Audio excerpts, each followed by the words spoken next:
Ça fait partie vraiment des événements qui resteront marquants et exceptionnels pour moi.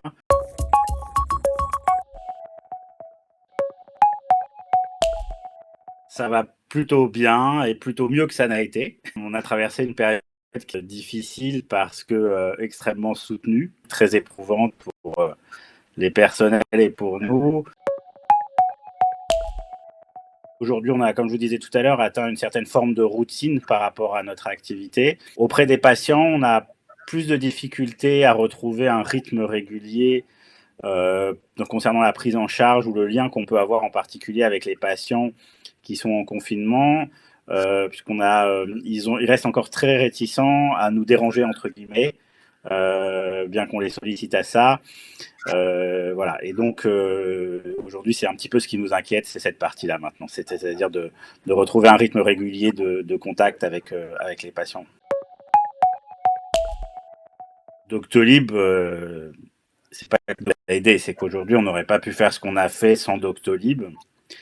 Et sans, je pense à Doctolib du point de vue outil et à Doctolib du point de vue équipe, qui sont à mon avis chez vous indissociables, mais nous, on a eu la chance, si vous voulez, dès les premiers, d'ouvrir parmi les premiers centres Covid, et dès qu'on a émis l'hypothèse avec votre PDG, on a eu une réponse favorable, mais dans les minutes qui ont suivi, pour un support logistique gigantesque.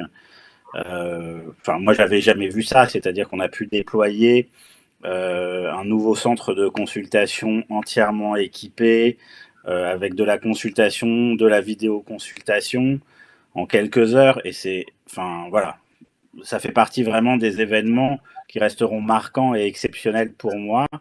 Et là, je vous dis, c'est plus que l'outil, c'est vraiment toute la compétence et le génie humain qu'il peut y avoir chez vous qui nous a permis de créer quelque chose.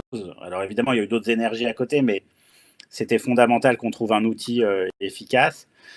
Et aujourd'hui, effectivement, on fonctionne au quotidien avec Doctolib, que ça soit pour l'activité entre guillemets résiduelle de spécialité, mais qui reste une activité marginale pour l'instant, et surtout pour l'activité de prise en charge des patients qui souffrent de pathologie Covid, puisque Doctolib nous permet de gérer le suivi de ces patients, que ce soit dans le centre Covid, en consultation ou en téléconsultation.